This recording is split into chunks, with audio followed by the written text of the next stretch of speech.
আসসালামু আলাইকুম। আজকে আমি দেখাবো কিভাবে রেস্টুরেন্ট স্টাইলে ক্রিস্পি থাই ফ্রাইড চিকেন রান্না করবেন। এটা উপরে ক্রাঞ্চি, ভিতরে সফট, খুবই দুর্দান্ত একটি টেস্টের ফ্রাইড চিকেন। বাসায় রান্না করতে পারবেন। দেরি না করে শুরু করছি আজকের ভিডিও। এখানে আমি 1 কেজি চিকেন উইংস নিয়েছি। উইংস এর যে মাঝখানের অংশটা থাকবে, এই মাঝখানের অংশটা থেকে এইভাবে কি করবেন, এইভাবে একটা চাপ দিবেন। চাপ দেওয়ার পর দেখবেন যে 2টা হাড্ডি বের হয়ে আসছে। তারপর সুন্দর মতো এভাবে ঘুরান দিলে আপনার হাড্ডিটা চলে আসবে। আমি আবারও আরেকটা উইংস দেখাচ্ছি। এই মাঝখানের যে উইংস এর যে মাঝখানের ভিতরের পাশ, এটা হচ্ছে বাইরের পাশ আর ভিতরের পাশ। ভিতরের পাশ থেকে এভাবে একটা চাপ দিবেন। চাপ দেওয়ার পর এভাবে চাপ দিলে দেখবেন যে উইংস 2টা হাড্ডি বের হয়ে আসছে। তারপর এভাবে টান দিবেন অথবা একটা ঘুরান দিবেন। ঘুরান দিলে আপনার হাড্ডিটা খুলে আসবে। তো এইভাবে আমি সবগুলো উইংসের হাড্ডি খুলে ফেলছি। তবে এই যে হাড্ডিটা, এটা খোলার জন্য একটু আপনাকে চাকু ব্যবহার করতে হবে। আমি দেখাচ্ছি। এখানে যে উইংসের যে মাংসগুলো থাকে, মাংসগুলোর রগগুলো কেটে দিবেন। রগগুলো কাটার পর মাংসটা নিচ দিকে চাপ দিয়ে এভাবে ব্যাস মাথাটা কেটে, এই যে দেখছেন মুরগির উইংসটা রেডি হয়ে গেল। তো এভাবে আমি সবগুলো উইংস রেডি করে নিয়েছি। এখন ম্যারিনেশনের স্টেপটা দেখাচ্ছি। এখানে আমি 2টা রসুন ছিলে নিয়েছিলাম, আর লাল কাঁচামরিচ, এটা আমি সবসময় ডিপে রেখে দিই। যখনই কাঁচামরিচ বাজার থেকে আনি, 2-1 পিস যদি লাল পাওয়া যায় আমি ডিপ ফ্রিজে রেখে দিই, কারণ থাই খাবারগুলোতে লাল কাঁচামরিচ গুলো লাগে।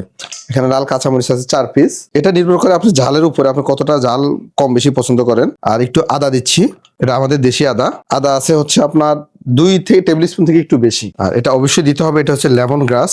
লেমন গ্রাস দিচ্ছি 2-3টা পাতার মতো, একটু জাস্ট ভেঙে দিচ্ছি। এটা অ্যারোমা তৈরি করে। আর দিচ্ছি ম্যাগি সস। ম্যাগি সস দিচ্ছি 1 টেবিল স্পুন। আর দিচ্ছি সয়া সস। সয়া সস দিচ্ছি 1 টেবিল স্পুন। আর দিচ্ছি fish sauce. Fish sauce 1 tablespoon. Fish sauce দিচ্ছি আরো এক tablespoon. Fish sauce totally 2 tablespoon লাগতেছে। তারপর সুগার দিচ্ছি 1 টেবিল স্পুন, আরো হাফ টেবিল স্পুন। আর অল্প একটু ওয়েস্টার সস, এটা হাফ টেবিল স্পুনের মতো ওয়েস্টার সস। এখানে কিন্তু আলাদাভাবে লবণ ইউজ করার প্রয়োজন নেই, কারণ এখানে যে আইটেমগুলো দেওয়া আছে সবগুলোতে লবণ আছে। আর যদি নিতান্ত আপনি লবণ বেশি স্ট্রং পছন্দ করেন, সেক্ষেত্রে অল্প একটু লবণ দিবেন, জাস্ট সিমটি। এখন এই পর্যায়ে আমি এগুলো ব্লেন্ড করে নেব, একদম প্রপারলি ব্লেন্ড করে নেব। তারপর চিকেনের সাথে আমি মিক্স করব। তারপর মরিচ এবং রসুন গুলো আমি পেস্ট করার পর আমি চিকেনের সাথে নিয়ে নিচ্ছি। তারপর চিকেনটা আমি ভালো করে মাখিয়ে নিচ্ছি। এই চিকেনটা মাখানোর পর 10 থেকে 15 মিনিট রাখবেন, তাহলে ভিতরের ফ্লেভারটা ভালো করে যাবে এবং চিকেনটা ভালো করে ম্যারিনেশন হবে। তো নেক্সট স্টেপে আমি 10 থেকে 15 মিনিট অপেক্ষা করতেছি। 10 থেকে 15 মিনিট পর আমি চিকেনটা নিয়ে আসছি। এখন সাথে 1 পিস ডিম দিচ্ছি, অনলি 1 পিস ডিম। ডিমটা ভালো করে আগে মাখিয়ে নেবেন। ডিম যাতে কোনো জায়গায় কম বেশি আস্ত না থাকে, ভালোভাবে চিকেনের সাথে ডিমটা মাখিয়ে নেবেন। তারপর আমি এখানে হাফ কাপ কর্নফ্লাওয়ার দিচ্ছি। 1 টেবিল স্পুন বেকিং পাউডার দিচ্ছি, বেকিং সোডা না কিন্তু বেকিং পাউডার। তারপর এটা মাখিয়ে নিচ্ছি। অনেকে এখন বলবেন যে ময়দা দিয়ে করা যাবে না। ময়দা দিয়ে করা যাবে, কিন্তু ময়দা দিয়ে করলে আপনার উপরে যে কোটটা, সেটা ভালো মতো ক্রাঞ্চি ক্রিস্পি হবে না। সো আমার চিকেনটা ম্যারিনেশন করা শেষ। আর একটু কর্নফ্লাওয়ার লাগবে হালকা, এটা ডিপেন্ড করে থিকনেসের উপরে। আমি আরো হাফ কাপের অর্ধেকের থেকেও একটু কম দিচ্ছি। ব্যাস, এখন ফ্রাইং এ চলে যাব। এখন আমি আপনাদেরকে যেটা বলবো সেটা হচ্ছে, অনেকেই থাই ফ্রাইড চিকেন অনেক লাল কালার করে।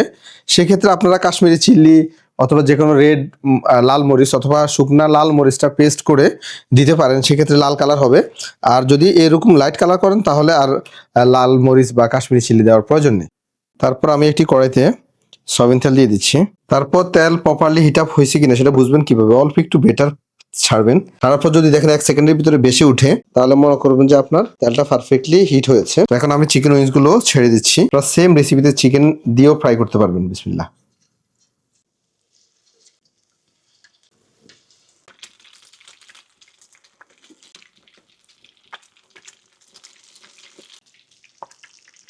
ফ্রাইড চিকেন সবসময় ডোবা তেলে ছাড়া উচিত, এতে করে এক পাশ থেকে বেটার বের হয়ে আসে না। আর যদি একটু আমার মতো কম তেল দিয়ে ফ্রাই করেন, সেক্ষেত্রে অবশ্যই এভাবে খালি জায়গাতে বেটারটা দিয়ে দিবেন।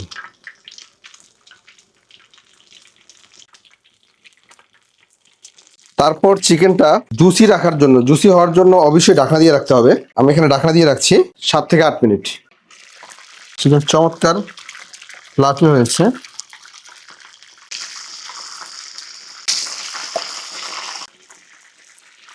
চিকেন এক পাশ কুক না হলে আর এক পাশ ঘুরিয়ে দিবেন না। আর যদি একেবারে ডোবা তেলে ফ্রাই করেন, তাহলে তো কোনো কথাই নেই। চিকেনগুলো যখন দেখবেন একেবারে ক্রিস্পি হয়েছে, ক্রাঞ্চি, তারপর তুলে নেবেন।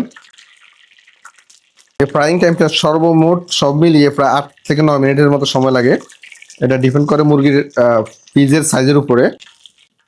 তারপর এইভাবে আমি বাকি চিকেনগুলো ফ্রাই করে নিচ্ছি। আপনার চিকেন গুলোর সাউন্ড শুনে বুঝতে পারবেন যে এটা কতটা ক্রাঞ্চি এবং ক্রিস্পি হয়েছে।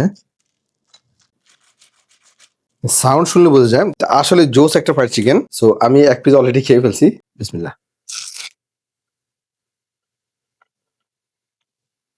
উপরে ক্রাঞ্চি, ভিতরে সফট। দেখেন কতটা জুসি। যেহেতু এটার ভিতরে হাড্ডি থাকে না, এটা মনে হয় জানো প্রত্যেকটা বাইট খুবই স্মুথলি আপনার মুখের সাথে মিশে যাবে। সেম এই প্রসেসে রান্না করেন, খুব এনজয় করতে পারবেন। আজকের রেসিপি পর্যন্ত দেখাবো পরবর্তী রেসিপিতে। আল্লাহ হাফেজ।